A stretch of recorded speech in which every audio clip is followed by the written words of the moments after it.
and welcome back to Critical Conversations, your podcast where we talk about all things politics and news and just want to sit down and have conversations about it. I'm Jared Bessie, and with me as always is my co-host, Sam Castles. And Hello. we have a guest today by the name of Pate Hubbard. Pate, want to introduce yourself? Hello. Yeah, my name's Pate. I'm originally from Arkansas. I went to college at JVU with Jared. That's where we met. And I currently live in Guatemala, Antigua, Guatemala, with my wife, Haiti. I don't work in politics, but I am politically engaged, I'd say. Yeah, so awesome to have you. I work at an online Spanish school. Yeah, awesome. Yeah, thanks. Ever since we started this podcast, the people I always talk to politics about are one of my roommates and then y'all two. So I was like, okay, at some point we need to have Pate on this podcast and just so he can just talk with us and talk about all sorts of fun things. Yeah, so that's awesome. Yeah, so today's Thanks for having me. Yeah. Today we're going to talk about SCOTUS Part 2. So a couple weeks ago we talked all about a little bit of kind of where we're at now with all the SCOTUS craziness going on. And now we talked about a little bit last week, have Amy Coney Barrett as nominated as the new Supreme Court nominee. And then, so today we're just going to talk about a bunch of different Supreme Court cases and a little bit of like what the future of the court might look like. Just kind of have a discussion about it. So, yeah. But first, we've got some news. Yes, we do. So it was pretty funny. Last week we filmed on Thursday and we were joking about there not being a lot of news or not like a lot happening since the debate was kind of the big thing. The focal point of last week, yeah. Right. And then as soon as we finished filming, like we got the news that Trump had been diagnosed with COVID like late that night. I don't even know why I was up that late, but yeah, because you texted me at like 1 or 2 a.m. Yeah, ridiculous. I don't know why, but I like checked Twitter like right before bed and he had tweeted it. And I was like, well, of course this happened like right now, right before I go to bed. Like, yep. But yeah, that was a big, obviously some big news. I don't feel like we need to go super into depth with it because everyone is probably aware of all the details, but he seems to be doing much better. Time will tell if he has any lasting symptoms, but I just saw that the White House physician said if he's still doesn't have any symptoms or whatever, by the weekend he should be good to go out in public engagements and things of that. I know he's ready to get back to the next debate and back to the campaign trail, so good to see that. Yeah, it was just this like, I feel like everyone kind of freaked out at first and was like talking all about it, and then the next debate happened, and then other news things happened, and like now the Supreme Court confirmations are going to start, hearings are going to start, so it's like it's just 2020 news cycle. So moving right along. Yeah. Yep. We also had the vice presidential debate last night. Mm-hmm. Yeah, so that was a return to form, I think, to more classical debates. Yeah. I've seen a decent bit of news or people talking about like how it was still just, a crazy 2020 debate, but I feel like it was much more in line with traditional debates from the past year. I feel like more eyes were just probably on this than have been in the past. So that's why people were talking about it. But yeah, I think there's going to be some interruptions in any debate, and I thought this was a very normal level. Yeah. And plus the fly was legendary, which there's a fly literally flying around me right now. So I was thinking about it. I was like, I couldn't believe it. That was really funny. Yeah. I had like my laptop up and I was reading along with different like websites, and all of a sudden it happened, like Twitter, all of a sudden it's trending all over. It's like, all right, this is incredible. No one was listening to a word Pence was saying. No. He could have said the most crazy thing and we would have just kept going. Yep. Pretty funny. Yeah. No, I appreciated like just having a little bit more dialogue. I think Pence came across a little bit too strong at times, just not finishing his in his allotted time. But otherwise, like, that's pretty typical. So I thought there was a lot of just, them kind of defending and defending their their running mates. Yeah. And probably, I think both of them can I guess explain their candidate stance on issues probably better than the candidates themselves. The live chat I was following, there's a comment of like, I would like to vote for, the candidate that these two people think they are, representing. Like right. Biden, Kamala's version of Biden is better than Biden, and Pence's version of Trump. The way he, paints Trump is a much more appealing picture than maybe actual President Trump. But yeah. No, I feel that way too. Yeah, it's very much the cheerleading role for the VP, the whole campaign process. Yeah.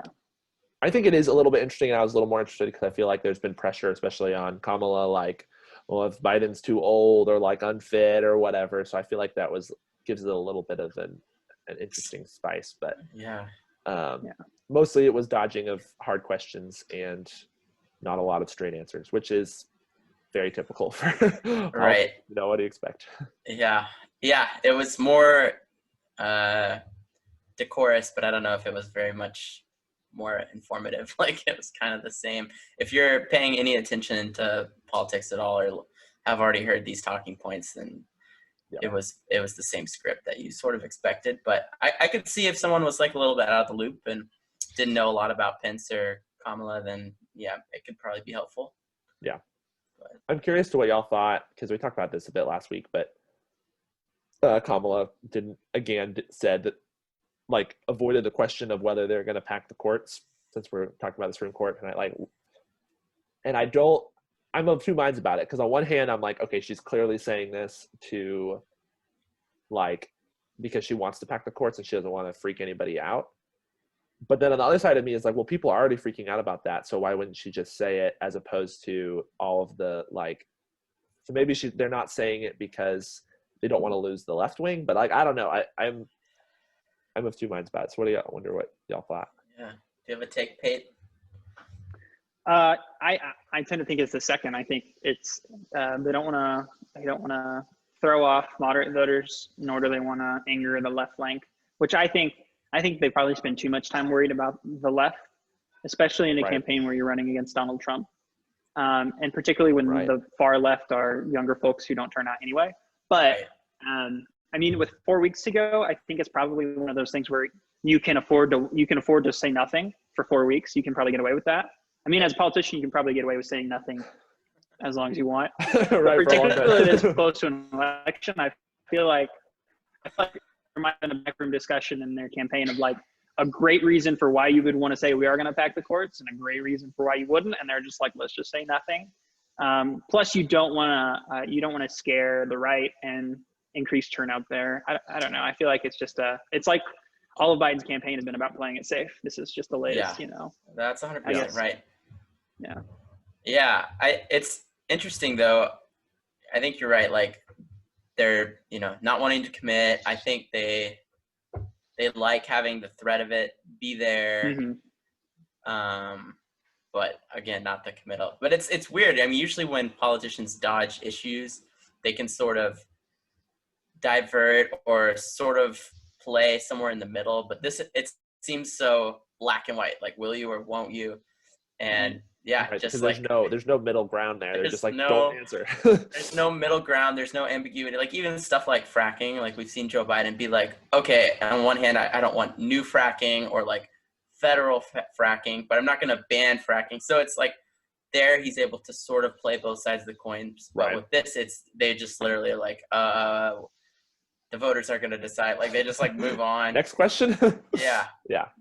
But it's pretty. I mean, it's funny to see. It really is. I think you're right though, Pate. Like, it's close enough that they probably can just sort of kick that can down the road. Yeah. Mm-hmm. It's funny. I watched John Oliver, which I don't recommend, but he's very funny. And he was talking about the Supreme Court, and he listed like 6 or 7 reasons why it would be horrible if we court packed. And then he was like, but if Trump wins, like, or we can't let, like, if a Coney Barrett gets on the court, we have to court pack. And it was like, wait, what? Yeah. Okay. So that was really funny. Yeah. I mean, I'll say this in defense of Joe Biden, really. I Joe Biden has always tried to paint himself as like the moderate leaning Democrat, the one who is able to compromise, work with both sides. Right. He said crazy stuff on the record before, like it's important to like be moderate in your decisions because you don't want the other side to swing back stronger, right. or like that balance is good, and which, you know, I think the far left would critique is like, this guy doesn't have standards or morals, but I don't ever see Biden as someone who would actually pack the courts, just because I do feel like he really does want to be the guy that works with both parties and does sort of, keep the peace. But he definitely takes a lot of heat for that, I think, from the left, being like, why are you working with these Republicans? Whatever, they don't ever honor the same things you do, whatever. But I feel like he knows better than to say he's not going to do it, because that would make his base be like, why are we voting for you then? Like, right. No, I think if we were talking a Warren presidency, or like obviously a Bernie, but like those would be different conversations. But with Biden, it's just like, I don't know if he would actually do that. Right. But my pushback on that though would be, I think y'all are definitely right, but the other side of the coin is that maybe if Biden 10 years ago wouldn't do it, but at this point, it seems like he's really kind of, I guess, he's embraced this whole I'm passing the torch role. It's kind of like this whole, kind of, is this more of the Biden presidency, or is this more about the not Trump, and we're ushering in the, some new era of the Democratic Party? So I don't know, maybe he can. I agree. I think you're spot on, Sam, that that's not the Biden way, but it could be that he, because of his age and just the position he's in, people have talked maybe he's only going to be there for 4 years. Maybe he's, I don't want to say going to be pushed around, but maybe he's going to be persuaded. He could be persuaded by members of the far left or not. Yeah. Right. No, I think that's definitely valid. Something to think about. So. Right. I just always, at the end of the day, I think politicians, even when they say they're going to do something, there's a pretty good chance they actually won't do it. So if they're not even willing to say they will, then I'm like, man, the chances of them doing something they won't even commit to, like, feels pretty low. Very good. That's a good point. Yeah. Yep. All right. So last bit of news was just that hearings start on Monday for Amy Coney Barrett. So it'll be curious to see, and we can talk next week a little bit if anything comes from that. I expect it will be pretty normal. I know a lot of more conservatives are wondering about, like, will they have this like religious test kind of stuff that they've pulled before, which is basically asking these judges if their religion is going to influence the way they do decisions. And the answer is, of course, yes, but like, I'm fair and biased and I'm Constitution at the end of the day, but I am a Christian or whatever.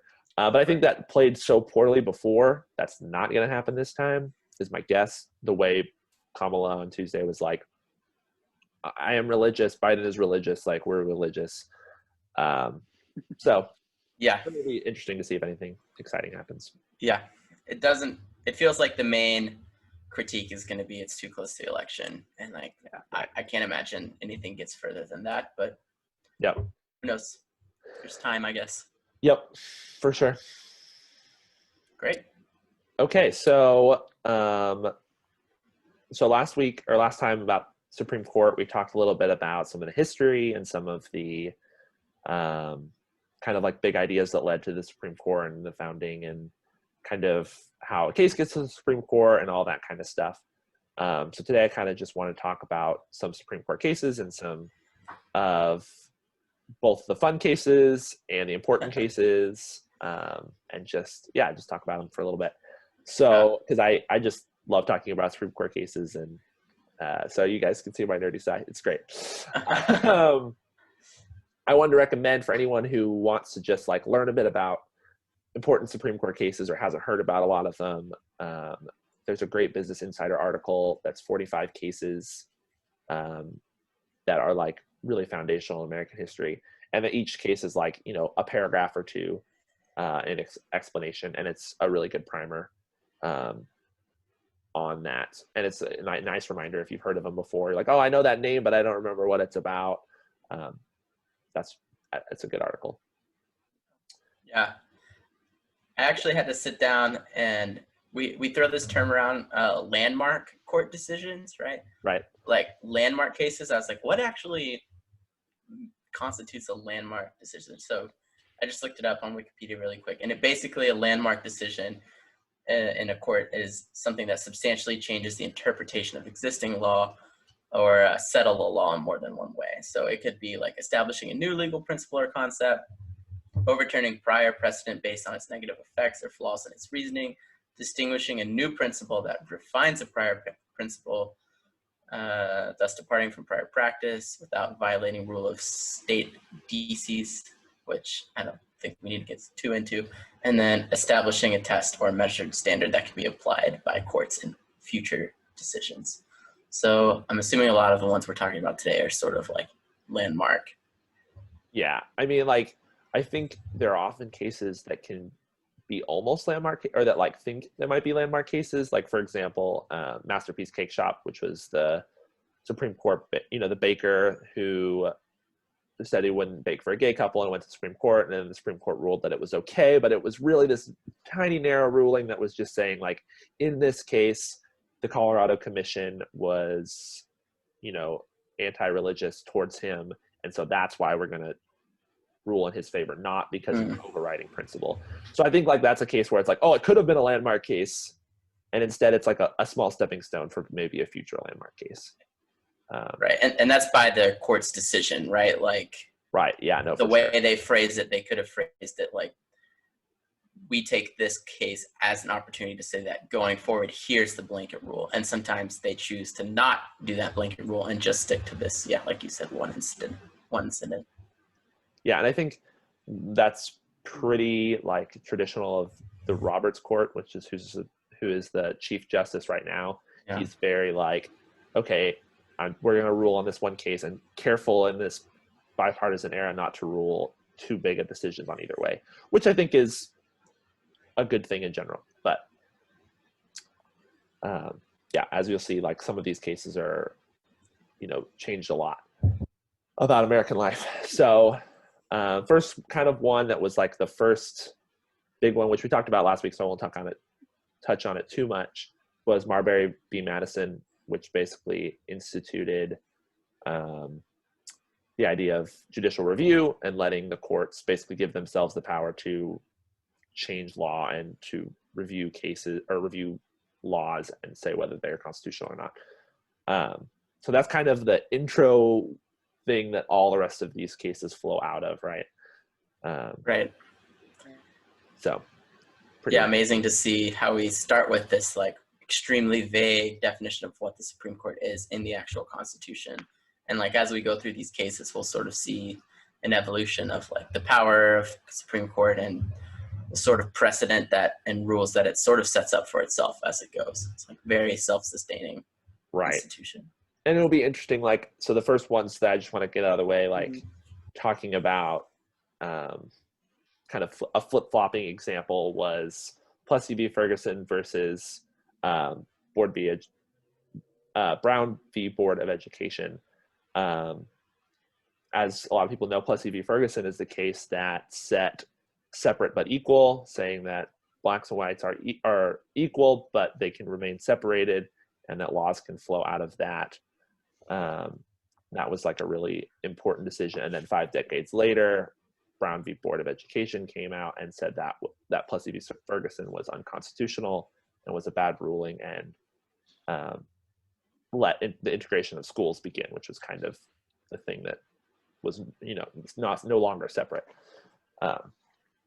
I think something that's interesting about those two, I feel like those are some of the most famous reversal that I can think of in the Supreme Court. And it's this weird thing of so much of talking about Supreme Court decisions as precedents.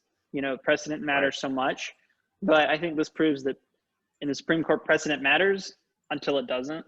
And then like we can rely on precedent, but once public opinion, or at least the opinion of the court, shifts enough, then we're like, the court's shown that they're not shackled to precedent. Like they will change, and you, if public, and I know that Brown v. Board is still, like they still framed it in like this is unconstitutional, they're still able to frame it in the Constitution.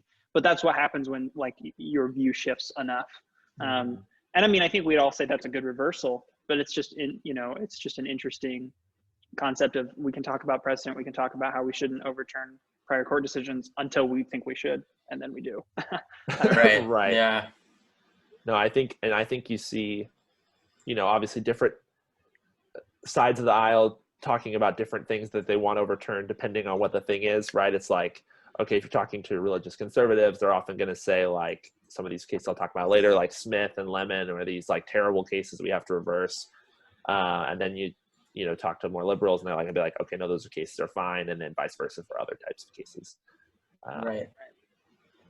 So I think you're right, Pate. I don't know if you guys have heard, but there's this one case called Roe v. Wade. I don't know, a lot of conservatives, they talk about it a lot. Yeah. No, I've never heard of that one. Yeah. No, yeah, I think that one's really important, obviously, in the Supreme. I think that's what kind of exploded the Supreme Court like into the public consciousness a lot, and it became a very like directly political thing, like at least in our lifetimes. Like that's often what you hear about from conservative movements, like the Supreme Court matters because Roe v. Wade, right? And some of these other things, but mostly Roe v. Wade. Right. Yeah. Right. Boiling down the court to one decision. And it also, I don't know, it makes the court decisions almost feel like executive orders, in the sense of like a new president can come in and reverse prior executive orders. Like, I don't think that's, that's probably no one's conception of a good Supreme Court. A healthy Supreme Court is where like decisions can exist until you can flip some justices. Right. Yeah. It's one of those things that we sort of see in the Supreme Court in a few different areas where it's like, technically we could do that, but we choose not to because of the bad, I mean, this is like a bad double use of word, bad precedent it sets, but like, yeah, I mean, it's like you said, we sort of want it to be not silly in that, okay, well, if we just overturn over and over, it starts to lose a bit of the purpose of the Supreme Court. And I think the same thing could be said about court packing, right? Like we could pack the court, but constitutionally it's okay, like right, but then it's that argument of, well, then the Supreme Court turns into just Congress 2.0, like it's just a function of who gets elected in Congress. There's not really that check anymore. Right. I think that's, which sometimes it feels like the justices are like, sometimes it feels like the justices are checking themselves more than their, the two political parties are, right? It seems like sometimes you have a bunch of conservatives relying, we've had the right relying on their horse in the race, their conservative justice to swing, who wouldn't swing, or vice versa. Almost like parents with kids who are saying, no, I know what's best. I know that if we do this, it'll start to slowly delegitimize the court. Right. That's not always how it happens, but I can think of a few examples in recent memory where I guess judges didn't vote the way the people who put them in power wanted. And it's kind of a reminder, well, that's okay. They're not supposed to be beholden to, a political party that nominated them, or nominate them. Yeah, nominate, right? That's the word. Yeah. No, I think that's exactly right. I was been thinking about that this week. Like, I think we put a lot of pressure on these three, Trump nominees, Gorsuch, Kavanaugh, and now Barrett, but they're not always going to vote the way that Trump or the conservatives of now want them to, because they're going to be on there for the next 40 years, potentially. It's a long time. And I think they're smart enough to know that it's for a long time and that they will outlive. And once they're on there, it's really, really hard to get them off. So they don't have to vote a certain way, because they can vote their conscience, or that they can vote what they think the Constitution says. So I think that's worth remembering, because we often just assume that they're an arm of the political group. Yeah, and I think another one that is important of like overturning decades of precedent is Lochner v. New York. This is a really important case in workers' rights. And so what year was this? This is 1905. So basically there were a very, very few workers' rights in America up until that time. you could charge whatever you wanted. You don't have to work overtime hours. You could, minimum wage, all that kinds of stuff. And the courts were very agreed on that. And then let's see, hold on, I may have this backwards. Lochner may have been the one that says, okay, so yeah, I think go ahead. Basically Lochner was fined because he worked his employees more than 60 hours, and he said that this law is unconstitutional, and they agreed that it was unconstitutional. But obviously it wasn't until later that they switched it about 3 decades later. So Lochner was very important. It was set up the fact that minimum wage laws were not going to happen. There would be no rights to organize. They could work overtime, and then obviously that's not the case now. So I think that's, again, speaking to our point of just because a Supreme Court case is really important and set decades of precedent doesn't mean it's not going to get overturned. Right. Yeah. So the deal with this was basically there was a New York law that said you can't work someone over 60 hours a week. Right. And then this baker did do that. He got fined, sued the state, and then it went all the way up to the Supreme Court. Yeah. Sorry for getting that backwards, but yeah. Yeah, you're good. No, yeah. So, but yeah, that was eventually overturned. Yeah. So in the case that overturned, it was this West Coast Hotel versus Parrish, right? I'm looking at. Yes, I think so. And it basically, there was a state minimum wage, and the court said it was constitutional to have a minimum wage. Right. And what year was that? 1937. Okay, yeah. So about almost 30 years later, which I think we can that was a good case. But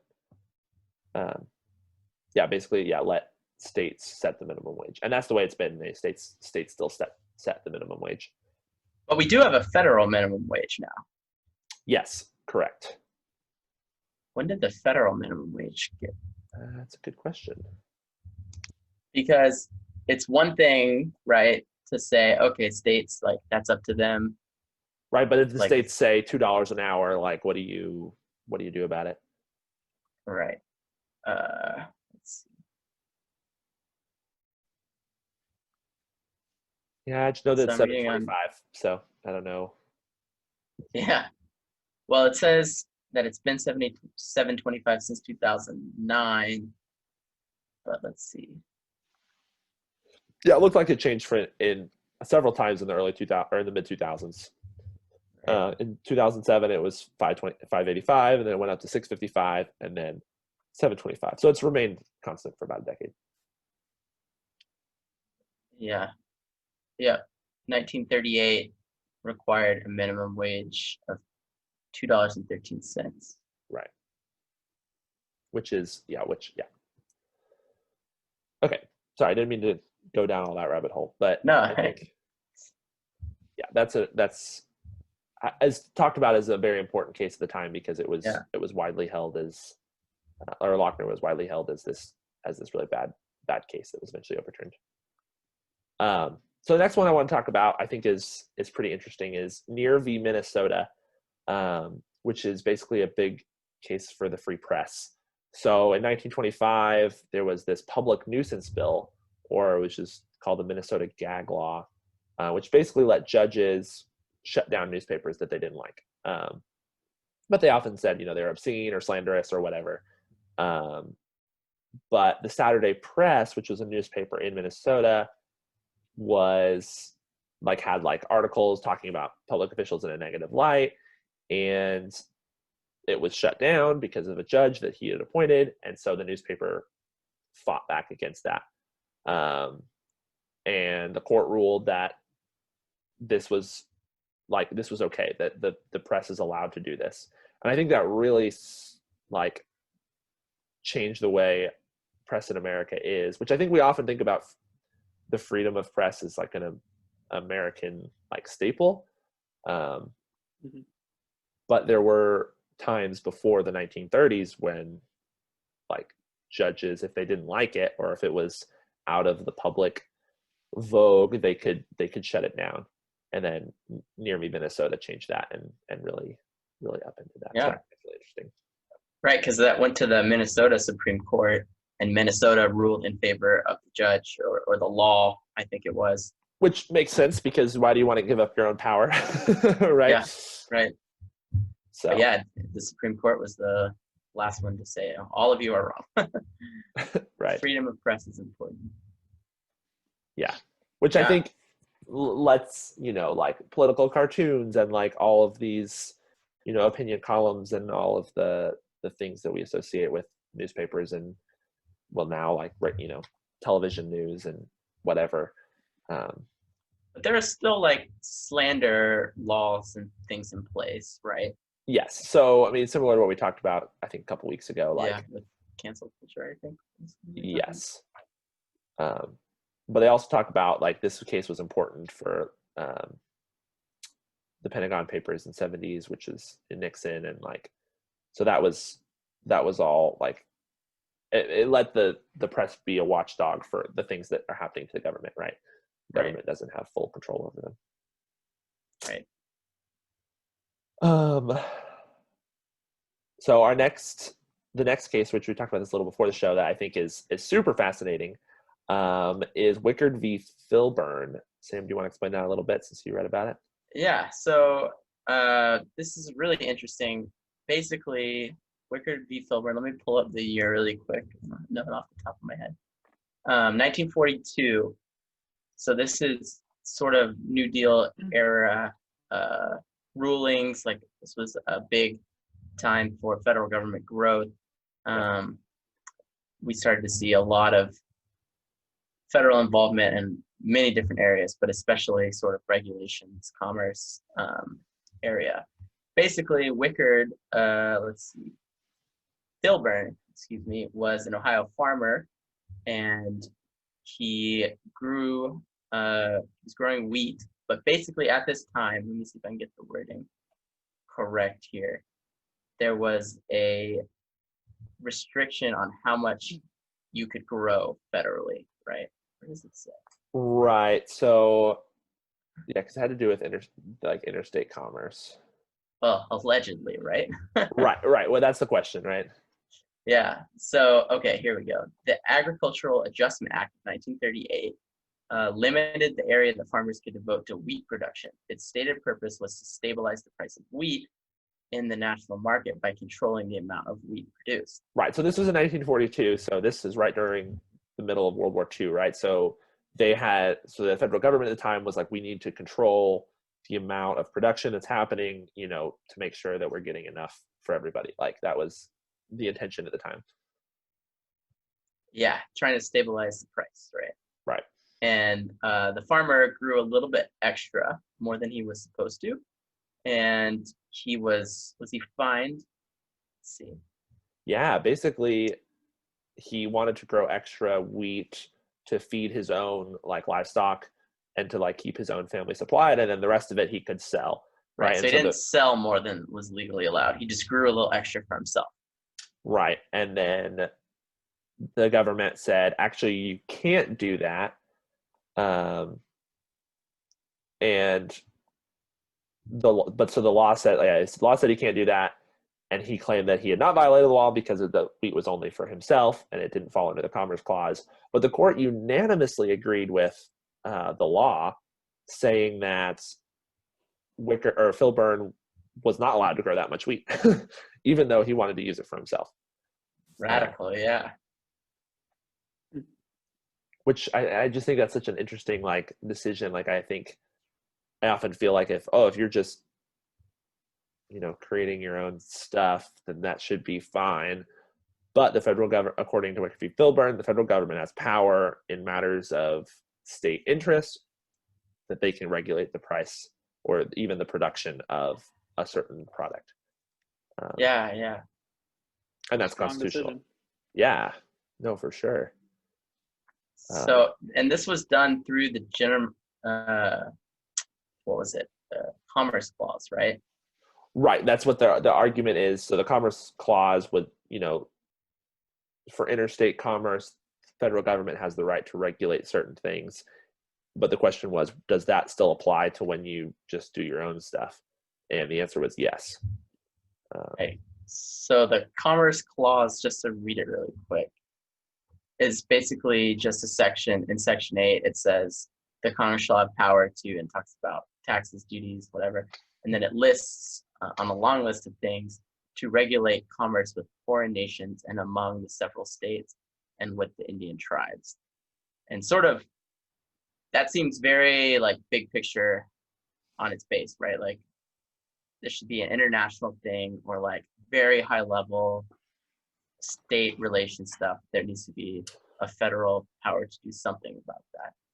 But yeah, when we actually read the court's ruling on this, it talks about how it, like, Filburn was claiming it can't be regulated as commerce, let alone interstate commerce. Right, because it's just sitting in his own property. Right, and the court says whether the subject of regulation in question was production, consumption, or marketing, is therefore not material for purposes of deciding the question of federal power before us. But even if the appealee's activity be local, and though it may not be regarded as commerce, it may still, whatever its nature, be reached by Congress.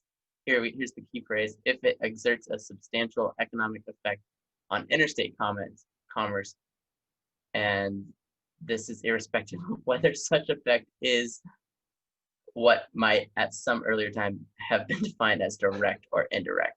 So like quite wordy, but the point is, if we can claim that it affects it, then we can regulate it, right? Because I guess the argument is, if you are selling goats, say, and then you are feeding your goats with your wheat, and then you're selling those goats across state lines, your grown wheat that was over the amount of wheat that you should have been growing is now affecting interstate commerce, right? Well, also, if you're growing wheat, you're not buying your neighbor's wheat as well. Exactly. Right. It's incredibly easy, to look at a complex economy and draw some connection to literally any part. And yeah, I think this case is really important because we start to see in this era of time, exactly like New Deal era, where the federal government starts reaching out very far, becomes very large, and we can see a lot of the roots of that happening around this era. And it's Supreme Court cases like this that say, no, actually the federal government can stick its fingers into the market or any sort of commerce, as long as we can show there's any sort of effect, which like we just talked about is very easy to do. And yep, a lot of the huge agencies that we see today draw exactly from this Commerce Clause. Yeah, a lot of those government agencies that regulate anything, like I'm sure the FDA, like all falls under this Commerce Clause idea, and that the federal government has a vested interest in affecting these things. And whether you think that's okay or not, like that's how it is now.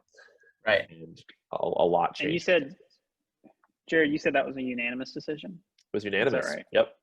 Which I don't know how the dates line up, but I know FDR had a huge swing of amount of nominees that he placed on the court, and a lot of these kinds of decisions were very favorable to his administration. Right. And so I don't know for sure. 42 may have been before I guess that would have been after he appointed a bunch of them. So I think that was probably part of it, right? So he got this later on. Yeah. These people that he appointed then gave him more power. So, but everyone loved FDR, so like people were cool with it, I guess. And this might be an issue, like an example of judges, at least ideally, aren't necessarily supposed to make big, like moral or qualitative like assertions. They're just supposed to, figure out, is this constitutional? And I think we can forget that. We want them to say, is this right? Or is this good? And when in reality, their job is to say, is this lawful? And I guess this could be an example. If you really dig down into it, can you make a case, that was impacting? If you can, whether you think he should be able to grow stuff for his family, and that was how it was framed. Maybe it wasn't so cut and dry. Maybe that was just, how how it was framed as this is being grown for his family. But as a judge, even if you think he should be able to do that and that this is silly, if you can, if the case is made according to, what's written down that it should be, that it impacts the interstate commerce, then you gotta go with it. I think that would be a difficult part of being a Supreme Court justice or any judge is not doing what you want or what you think, but what lines up with the law. At least that's the ideal, right? Or maybe that's just me as a more conservative person saying that's the ideal. I don't know. No, yeah, I think you're right. I think both sides would probably agree that that's the goal. Yeah, and I think like I know I've read some Thomas opinions that are very that way. Like he's like, I don't agree with this in general, but I'm going to rule that way because that's what I think the law says. So sorry. And I think often people on either side can be like, but we wanted this. And it's like, well, they don't have the, power to enforce. So a lot of their rulings doesn't necessarily mean it's law. It just means there now can be laws. And then it's up to the government to decide. So. Yeah. Okay, so next case, we can kind of go a little bit through these, but basically this one we talked about a couple weeks ago, free speech and whether when we talked about cancel culture, whether that was okay. And one I thought was just worth mentioning is Texas v. Johnson, which basically in the 80s, Johnson burned the American flag as a protest against the Reagan administration. And he was tried under Texas, which had a law stating that you cannot burn the American flag. And this court says, actually, you can burn the American flag. So there. It was a 5-4 decision, but they said the First Amendment lets you say what you want to say, and that's not inciting hate speech. It's not inciting the other things that we talked about before. Right, no immediate violence or anything like that. Right, exactly. The penalty is pretty harsh. It was a year in jail and a $2,000 fine for burning the flag, which is kind of crazy because I feel like we now see protests doing what they want. So, it's remarkable how many 5v4 cases, landmark cases there are, right? Yep. Which I think is why you hear so many people about we want to get the right people in the Supreme Court, because that one vote can make a big difference. Mm-hmm. So. Yeah, I think Ted Cruz actually wrote a book called One Vote Away, I think is the name of it. He did. Yep. I haven't read it, but his whole thesis is it's one vote a lot of times that swings some of the most monumental government decisions in the history of the U.S. One vote. Yeah. Which I think is fine that Ted Cruz is writing about that. I think anyone's fine to write about that, but also Ted Cruz, be a senator and do your job. Enact good principles. Don't worry about one vote. Okay. He wanted to be a Supreme Court justice so bad, Jared. He's on the short list, man. Before it was decided it needed to be a woman. Oh, right. Exactly. Yeah. Well, not actually going to be man. That's for next term, There you go. I think something interesting about censorship, just real quick while we're on that case, is that sometimes it's painted that one side is for censorship or one side is not. But both sides, both the right and the left, want their version of censorship. This is a version that the left would this is something the left would raise up as being a good thing. People shouldn't go to jail for burning flags. That's part of free expression, because that's maybe more of a conservative thought of we shouldn't burn flags, or we need to censor bad language. That's a more, maybe not necessarily Republican, but a more socially conservative ideal. Whereas the left comes out, with we need to censor transphobic language, or we need to censor some of these ideas. It's both ends of the spectrum, unless you're libertarian. Almost everyone supports some sort of censorship. I guess, right, is what I've realized. Yeah, you're exactly right. It's even both sides in cases can see themselves as being on the side of freedom of speech, but they're on opposite sides of the issue. I'm thinking about Prager University on YouTube, for example. They've been removed or had account privileges taken away. I don't know. It's a long history. I don't know all the details, but basically, in their eyes, they think that YouTube is violating their First Amendment because they see YouTube as this public sphere, whatever. But YouTube and maybe other left-wing thinkers would say, no, it's actually PragerU who's wanting to violate YouTube's fair speech because they're the ones like enforcing this is how you need to run your platform and you need to allow this stuff to be said on your platform. Yep. And both of them see themselves as champions of free speech. It's just, it's fascinating. It's not so simple, you know? Right. You let the private business do what it wants because that's their free speech, but also their public platform, kind of. So should you, that's super interesting. Yeah. And obviously, it's one of those new things that, and this is sort of big picture. I don't know if this should be talked about later, but sort of thinking about, you know, the founders have the Constitution. They knew that it was eventually going to need to be interpreted or evolved, right? And they left room to ratify the Constitution, but obviously that's very difficult. And they also left room for interpretation. And that's a whole debate in and of itself, you know, judicially speaking. Well, is it the court's job to bring, you know, the Constitution and the American federal government into the 21st century, or is it Congress's job?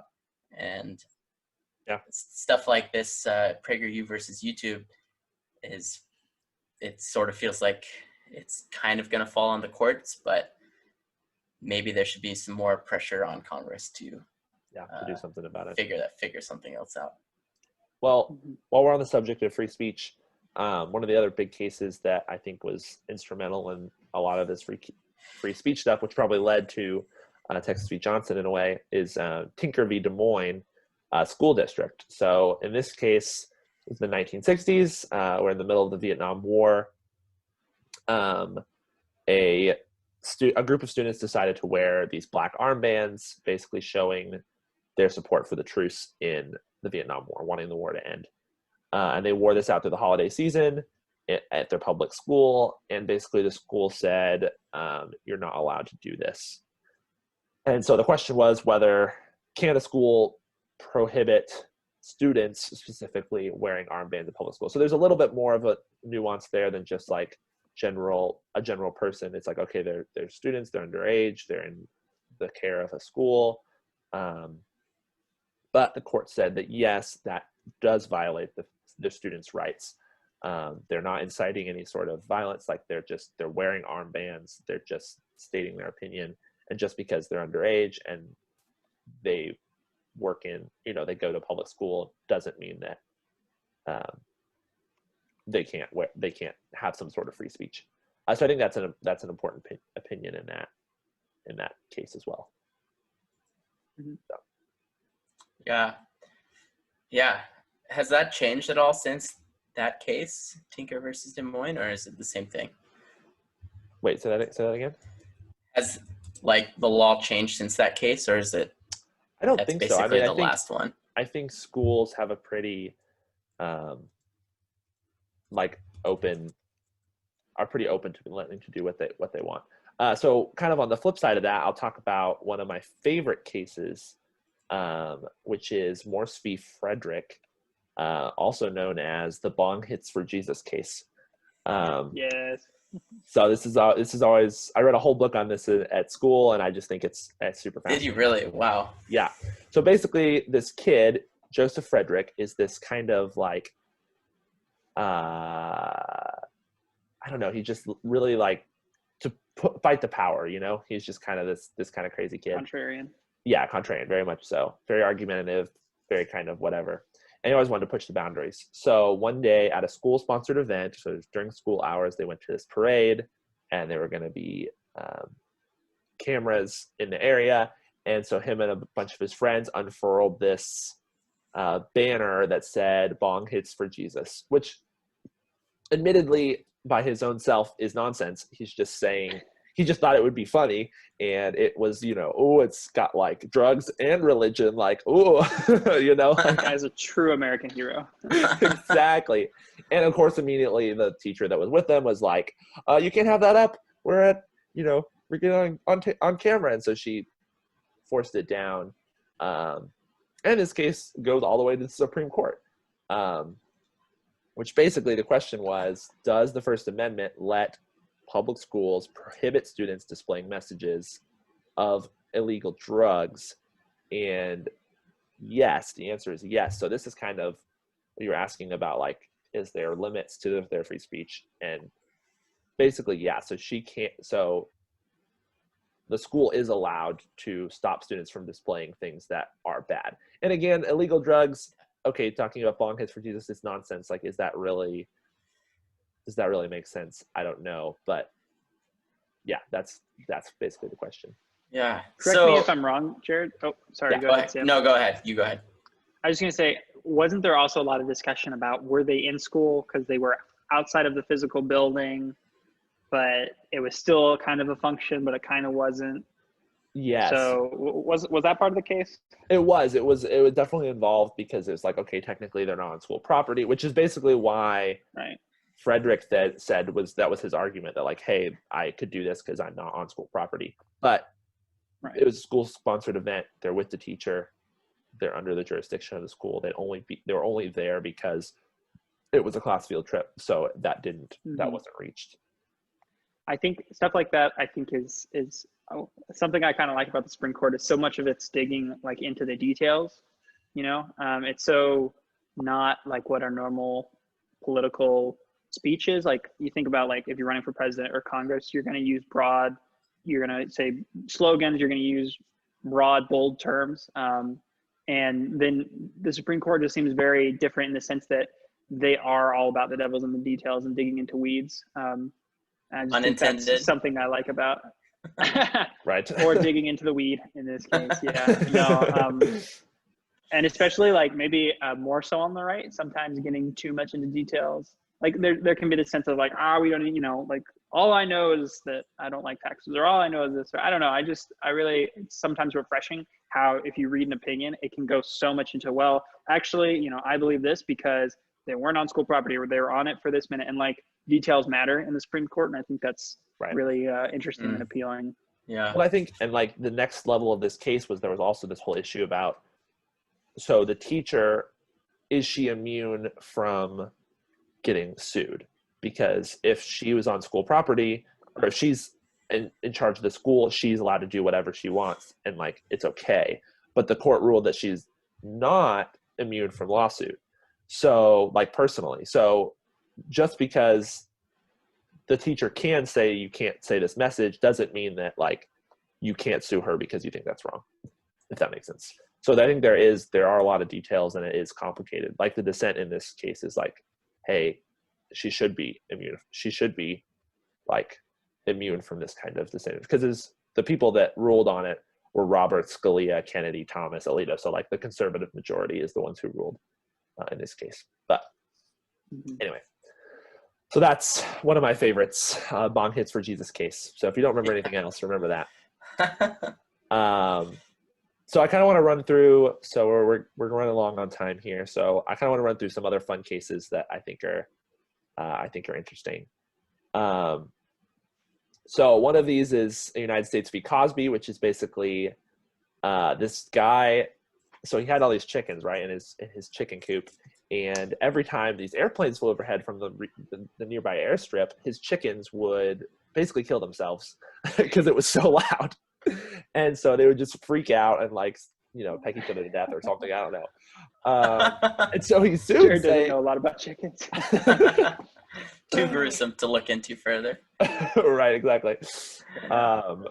Anyway, the court basically said that you don't own the airspace above your land. That is not your private property. Your private property ends at the length of like, I don't know, they set some designation, but so these planes are fine to fly overhead, so your chickens will just have to deal. So anyway, that's the so wild. It's great. Yep. Which, I mean, that has impact. So the distance is 100 to 300 meters, depending on the type of aircraft and whether it's day or night. So that's 300 to 1,000 feet. I mean, when you read the Constitution, you can see that that's really what the founders. Right, yeah, exactly. 100%. You can also, is that the same limit that like where it becomes airspace, like FDA or not FDA? Is that when the Federal Drug Administration, what's the FAA, the aviation?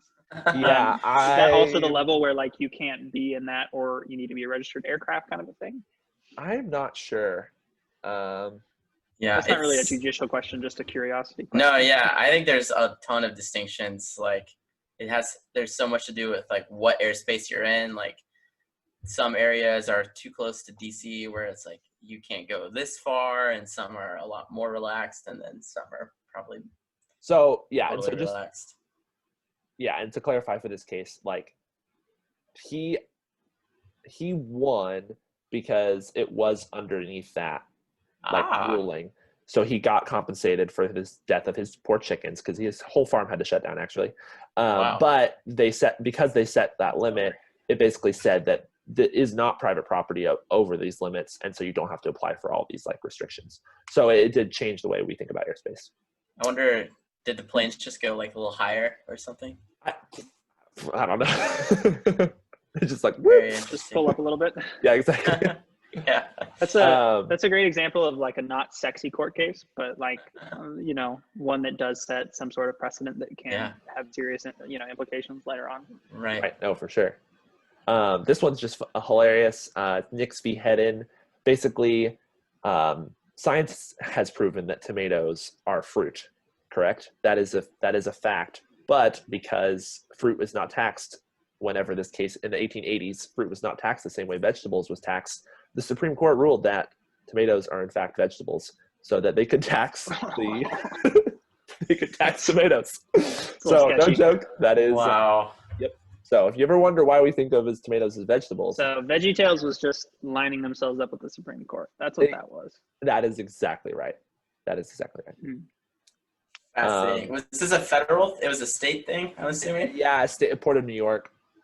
They basically were like, we want to get this money back because they're arguing that they were fruit, not veggies, and anyway, so pretty interesting. And the court sided with him, declaring that tomatoes are vegetables. Wow. There's also interesting stuff that like this makes difference, like pillows are taxed, but stuffed animals are not taxed.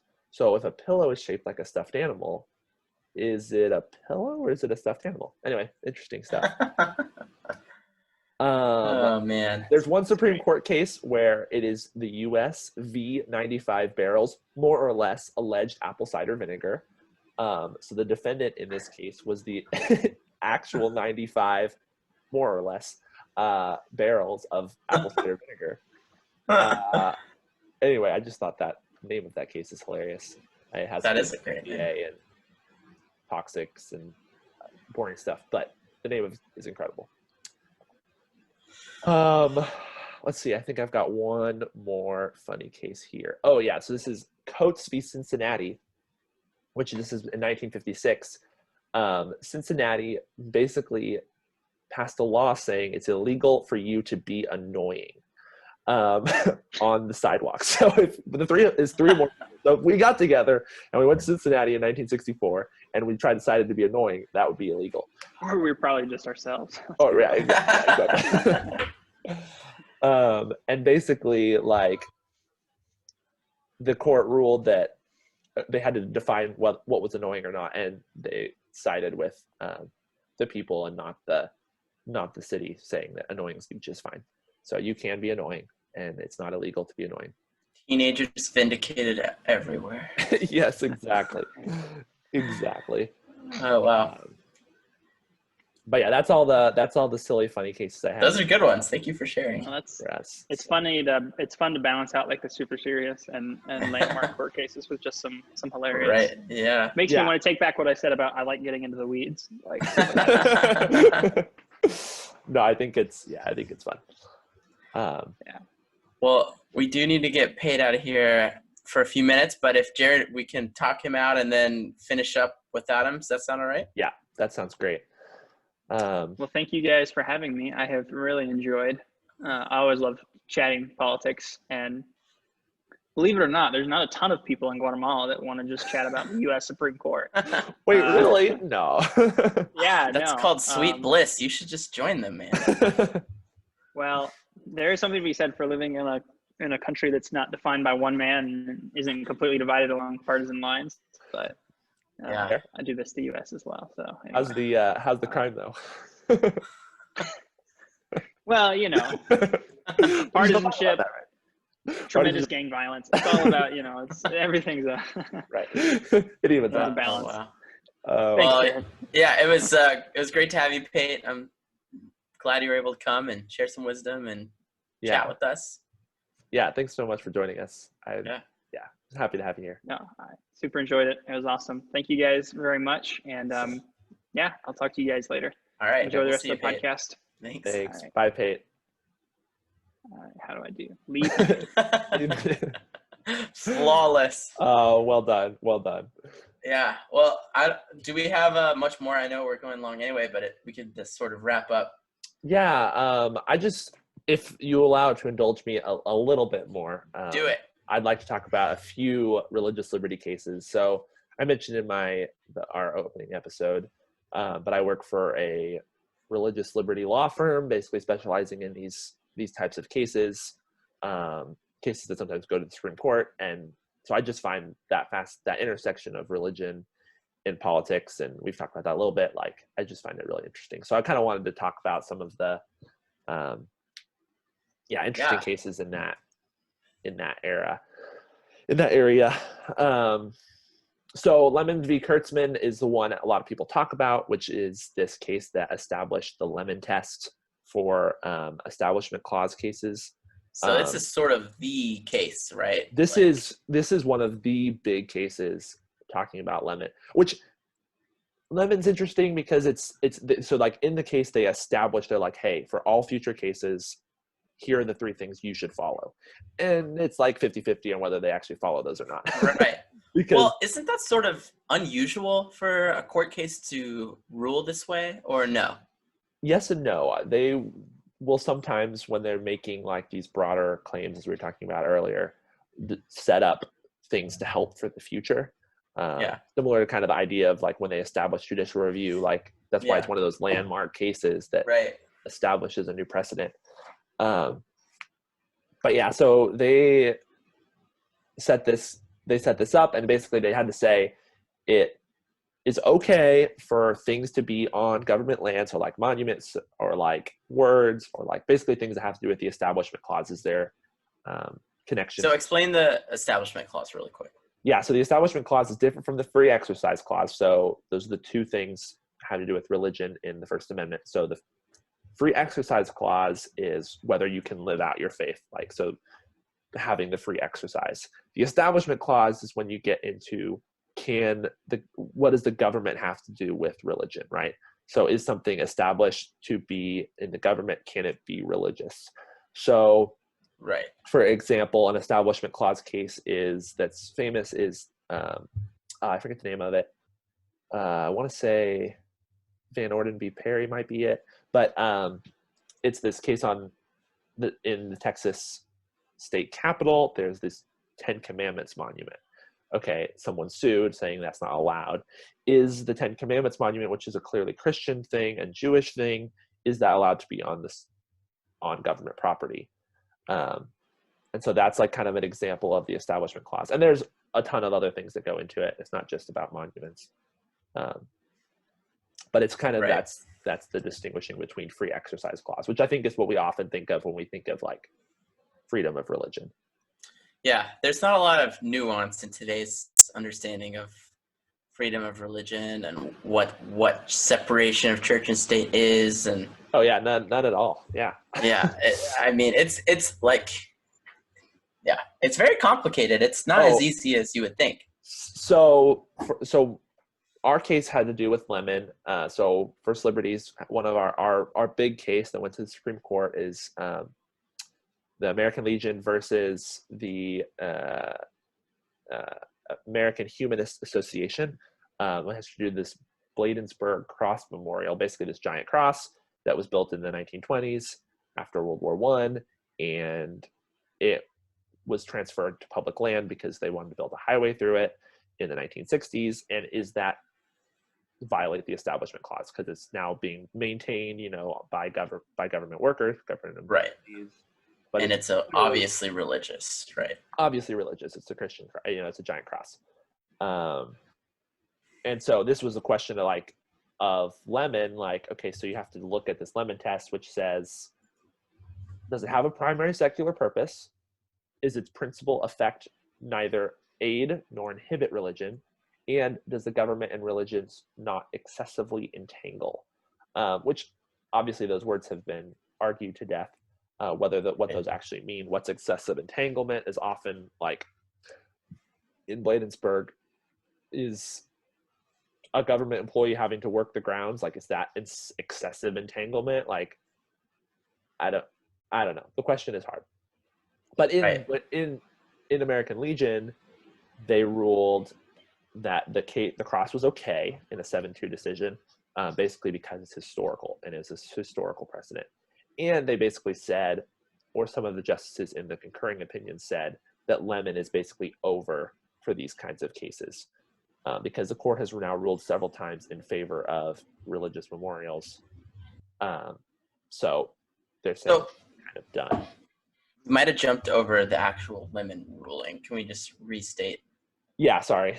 I get excited about all this. But basically, Lemon set those. So Lemon set up those 3 different things, and we can look into what the actual case says. Right. It's called the Lemon test, right? Yeah, so the Lemon test. So they set, does it have a primary secular purpose? Is its effect aid or inhibit religion? So it has to neither aid it nor stop it. And do the government and religious get excessively entangled? Right. So those are kind of the 3 things it has to pass, and if it passes those things, it's constitutional. If it doesn't pass those things, it's declared unconstitutional. Right. And we know, so the First Amendment, just really quick, reads, Congress shall make no law respecting an establishment of religion or prohibiting the free exercise thereof or abridging the freedom of speech or press or the right of the people to peacefully assemble and petition the government for redress of grievances. But yeah, basically all to do with religion is shall make no law respecting an establishment of religion or prohibiting the free exercise thereof. Very vague. So very vague, talk to death. And we talk about the Establishment Clause and the Free Exercise Clause, but it's one sentence talking about other freedoms as well, not just religion. Right. And we do know that those same founding fathers did a lot of praying before meetings, and there was a lot of entanglement, put it bluntly, but obviously things have evolved a little bit since then. So let's take, for example, talking about legislative prayer, a key case was Marsh v. Chambers, which was 10 years after the Lemon decision, and basically was no, it's fine for you to pray before legislative prayers. And they basically ignored the Lemon ruling. They're it doesn't apply. When you feel like it would, but they're basically there's a historical precedent to pray before legislative meetings. They did it at the very first Congress. So obviously it doesn't violate the Establishment Clause, even though it would violate the Lemon test. So that's why it's these tests are helpful, but they're not always true. That was just 10 years after Lemon. Right. Right. So, yeah. And I think it's important to remember, a lot of times you will hear people say, well, what about separation of church and state? And it's important to remember that it's not in the Constitution. Right. Right. It's from the actual phrase separation of church and state came from a letter from Thomas Jefferson. Yep. Which was, not unrelated. It's obviously important to look back into what they were thinking, but it's important to remember that the actual Constitution only has that one sentence: make no law respecting an establishment of religion or prohibiting the free exercise thereof. And obviously we know that a lot of the Europeans, the first settlers, came to America because of religious persecution, and it was important to them that people are able to worship whatever way they want to worship and whatever faith they want to worship. But it's that's a far cry from saying now you can't have prayer in a legislative building or have a cross or 10 commandments in a school. Like they're connected, but they're not the same, right? Yeah, it's such an interesting, like, gray area. There's so many things that fall under the idea of freedom of religion and separation of church and state, because there needs to be some separation of church and state, because when people came over, they felt like the government and the state were excessively entangled, and they wanted a break from that. Right. And I think we swung the other way to say, like, if the government and church ever interact, it's bad. Right. So let's take example. So one thing that's going to come up again this fall and has come up many times is school choice. So it's this idea of government subsidizes often for public school, or for school kids that could go to public school, to pay for their schooling to go to private school. So a lot of charter school, right? Or charter schools. Yeah. So a lot of these kids, if they're depending on what district they're in or whatever, they get money, they can choose to take that money and go to public school, or they can choose to take that to go to private school. And so, but there's always this question is, okay, if they chose to go to a private school, can they go to a Christian school? Because often these private schools are Catholic or Christian. And so it begs this question of, like, so basically the government is paying, your tax dollars are paying for your kids to go to these private schools. And the argument, of course, is that, well, it's their money, they can do what they want with it. So just like anything that's a tax break or helps you pay for anything, like, you can do what you then choose to do. And a lot of these states only have Catholic schools, or like these Protestant schools. So, like, they have to, if they want to go to private school, they have to go to one of those schools. So it's complicated. Right. Yeah. But it does seem like if they wanted to go to, like, a Muslim school or a Jewish Orthodox school, they could. Yes. So it does seem like it's fair in that way. But like you're saying, maybe sometimes it's more complicated because there isn't any other alternative. Right. It's definitely confusing. So, like, Locke v. Davey, for example, is an important case that was in this, and he basically won this scholarship in Washington State, I'm pretty sure. And they were like, okay, here you can go. Here's your scholarship to go to this school. You can do whatever you want. And he's like, okay, I want to become a pastor, so I'm going to use this money I think it was at, like, not even a Christian school, but I want to use this to get my degree in religious studies. And the state was like, oh, you're going to do it for that? Okay, we're taking our money back. And the court ruled that that is okay. Like, they're allowed to say that we're not going to give you your money anymore. And they basically canceled the whole scholarship program. So that, which in my opinion, I'd be like, that's ridiculous. Like, let him study what he wants. But it's complicated. Like, are you wanting to pay for this person to basically be trained to become a pastor? Like, right. That's messy. But basically there's other, like, issues, like Trinity Lutheran was a big case that sided in the favor of the Establishment Clause. Basically, a preschool that was on church grounds wanted money to build a playground, and they were denied the money because they were technically on church grounds as well, but it was a preschool that had a secular purpose. And they won that case at the Supreme Court, saying, okay, it's okay to give to them because they want, because the playground's for anybody. It's not just for, you're not just giving money church. To church. Right. But yeah, so the Supreme Court's going to hear a case about school choice this fall in Montana. So it's something to keep an eye out, because this is such a tricky and key area that's happening right now. Do you know what the specific details are of the case? Or yeah, Montana v. Espinoza, I think, is the case. Yeah, let me pull it up. Okay, so no, this was the one that was already decided. Maybe it's the Minnesota case. I forget. Too many to keep track of. There are several, but basically, in the Montana case, the question was, does the state allow for funding while prohibiting funding for religious schools? Right. So can they give funding generally and still prohibit? And they said no, basically. So the free exercise clause protects religious observers against unequal treatment.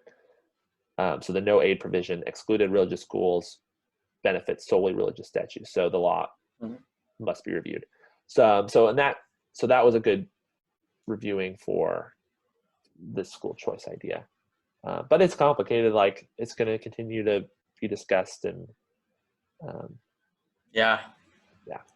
So wild. Yep. Crazy. I think that's about it. The only other case that's like a big name that you might hear in talking about religious Supreme Court cases is Employment Division v. Smith, which was this guy this Native American group, actually. Yeah, I remember this. Peyote as part of their religious ceremonies, and they were sued. The state was like, hey, you can't smoke peyote. That's an illegal drug. Like, I don't care if it's for religious use. And the Supreme Court agreed, saying that it, like, the state's allowed to say you can't do that, even though it might be classified as free exercise. Right. So a lot of religious conservatives now are saying that's a really bad decision because it's prohibited a lot of future cases in the free exercise. Like, you can't do a lot of things because the precedent that's set. So that's an interesting case that we'll see if that gets overturned, especially with the new majority on the court. So what's the case I'm thinking of where there was a guy that was in prison and he was making some religious claim? Yeah, that's Holt v. Hobbs. So there was a Muslim man in prison that was told he can't grow a beard, and he, whatever their rule is, like, you can't shave your beard less than 3 inches or something, and the rule of the prison was that you had to have clean shaven, right? So you couldn't hide anything in your beard. But the Supreme Court said that they ruled and a lot of, like, traditionally Christian groups supported this, because they're like, hey, if this person is denied his religious rights, everyone's going to be denied these religious rights. And the Supreme Court ruled in favor of the man in the prison. So basically saying that he was allowed to grow a beard. It's not that bad for the, like, they'll be fine. Right. So yeah, is that the one you were thinking of? I think so. Okay. Yeah, that sounds right. That was a big case, I think, in like 2014 or something, 2015. Yeah. It's but, a lot of big decisions. Yeah. Okay, well, that's all I have for religious liberty cases. Yeah, that's great. Thanks for breaking this down. Yeah, I think they're just super fascinating. And one of the things, last thing I was going to say about the American Legion cases, when they release the opinion, usually at the bottom of the opinions, there's like a little bit of a line that says, these person agreed and these persons dissented. Like, these are the people that authored the opinion. These are the people that dissented. In American Legion, it was like a full paragraph at the bottom of each person agreeing with these small different parts. And like, you couldn't even tell at first glance, like, who won the case. Like, it was like, it's a 7-2, but all of these different breakdowns in between, because it's so right, like, it's a partial agreement or a partial dissent, where you say, like, I agree with the ruling, but I disagree with this particular line of reasoning, and I disagree with the official statement that says it can be applied to this. I think it should only be applied to this, or I dissent, but only because of this. Right. And so for the Bladensburg one, there was like 7 of them agreed that the cross is fine. But then the 2 more liberal ones were like, okay, but it doesn't mean all religious monuments are fine. Just this one, because it's 100 years old and was made as a war memorial. Whereas 2 of the more conservative justices said, okay, well, Lemon, we should just get rid of that because it's useless now. So it's like, it's complicated. Yeah. And we talked about this earlier. It's really fascinating that sometimes the court will be like, we are going to come up with this general rule, and then other days they'll be like, it has to be done specifically. But it does seem fair to say that even when they do come up with the general rules, it's like, we'll listen to it when we want to listen to it, or it's precedent until it's not. Yeah, it's fascinating, and I don't know if this can kind of segment into the wrapping up, but Yeah, we can wrap up. Yeah, just looking back at the Supreme Court, it's incredible to see sort of just the up and downs, the agreements, the disagreements, the overturn, the underturn, overturn and then they'll uphold. And and it does seem like it's sort of this like boiling pot illustration where it's like we just kind of step by step we can swing things over. It's very rarely you see the court make a huge leap, but it starts with little stuff like, oh, well, I guess if it's related to commerce, then it's okay. And then we build off of that. And then we say, well, since we're already regulating this, we might as well regulate this. And I was just reading before today, like kind of in light of looking at the Supreme Court, just the sheer growth in the federal government, right? Like the incredible proportion of spending or gross domestic product or workers in the labor force, the federal government, it's like this asymptotic like growth. I don't know if my picture is like turned. I don't know which way. No, yeah. Pretty sure it's this way. Right. But I gotta have time flowing correctly. Okay, yeah, I don't know. I never know if it's like flipped. Anyway, my point is like, we can look back and say, well, a lot of this is to do with the Supreme Court, but a lot of it's to do with Congress. Like we look at the New Deal, and it's easy for a conservative to be like, how did we get to founders who argued just religiously and relentlessly about how do we keep this government small? We came from a tyrannical government. We have to set limits. And then, they put in these little phrases like the General Commerce Clause and general welfare. And, like this make no law establishing, or what was it? Establishing the free exercise thereof. Yeah. And they're just written so generally. Yeah, and every word is dissected, like, And they didn't even set up the Supreme Court to function that way. They were just like, there will be a court.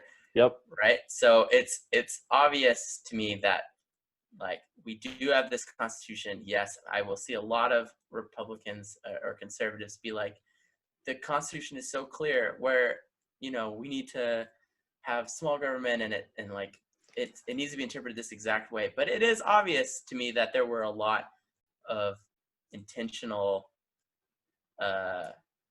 what's the word? Like gray areas. Yeah, like why can't I?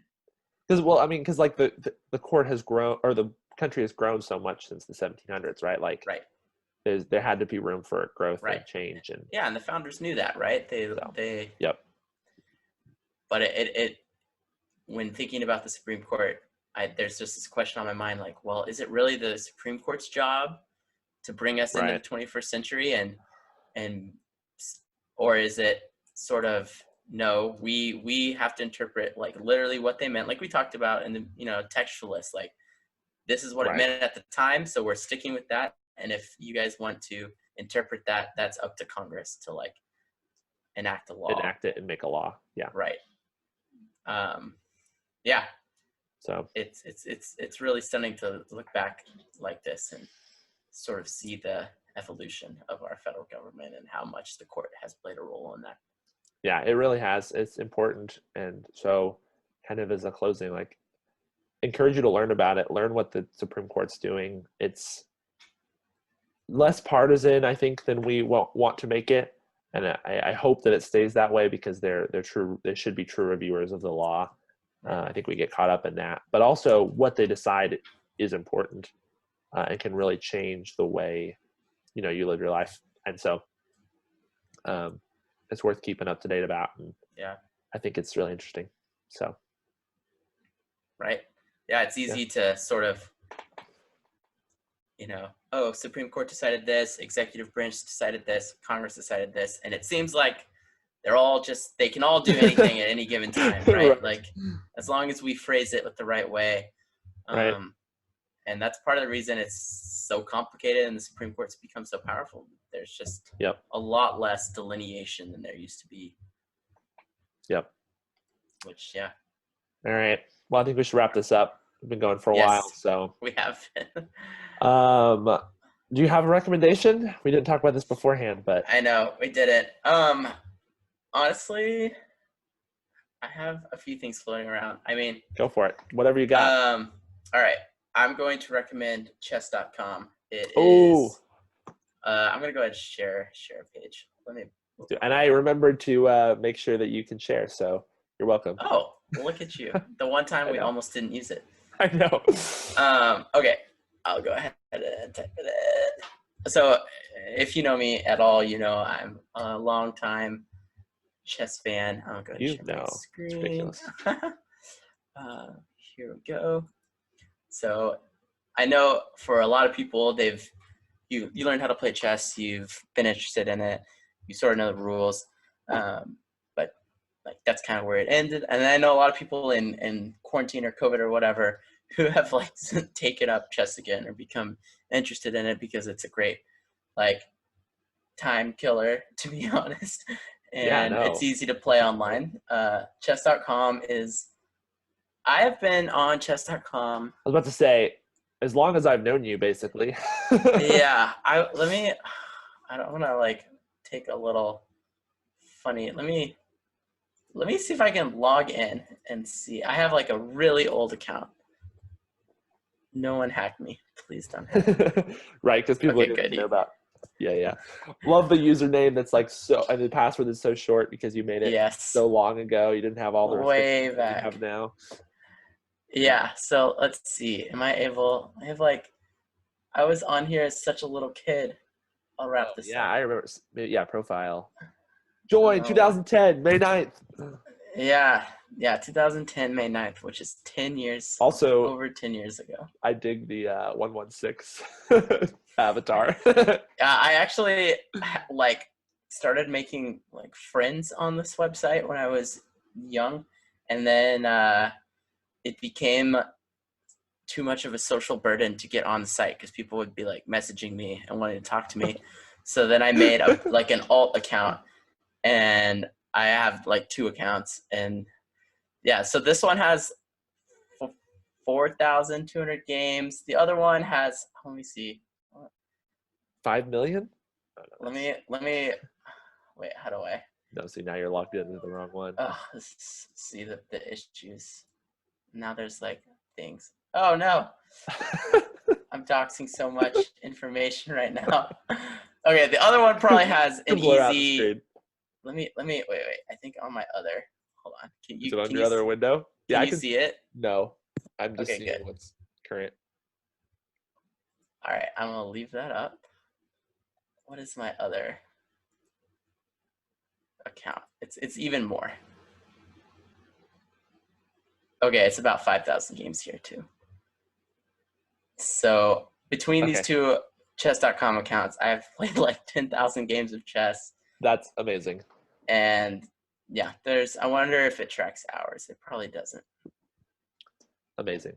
So many chess games. I love the site. It has so many people on it. So it like, if you play enough games, you'll eventually have like a steady rating, and you'll play people that are like exactly perfectly your rating, and you get a lot of close games. You can learn. They have puzzles and zillions of articles that teach you how to play, like great tools. So if you're interested at all, it's a blast. I will also personally help you if you want to be coached at all. I'm happy to help. It's really fun. I love it. Yeah, that's great. I've been playing it a ton during quarantine. There's basically no point in my life where I have not been like on chess.com. So I guess I'll highly recommend it. Yeah. Well, thanks for the recommendation. For sure. I think that wraps us up for tonight. So it does. Yes. Very long. Sorry, guys. Yeah. I think there's a lot to talk about. So a lot to talk about. It was good to have 6 episodes. Good to have Pate. Good to talk through some news as well. He texted me earlier and it was like, thank you. And I was like, he probably doesn't think we're still going, but we're still going. So I know. Right? I know. He's like glad he got out of here. Yeah. Yeah. All right. Less than a month away from election. Yep. Yeah. Crazy. Maybe we'll talk about the election next week or the following week. Sometime soon. Yeah. Yeah. So thanks everybody. All right, guys. Follow us Thanks so on much. all the things. So, all right. Bye. Cue the outro. Bye.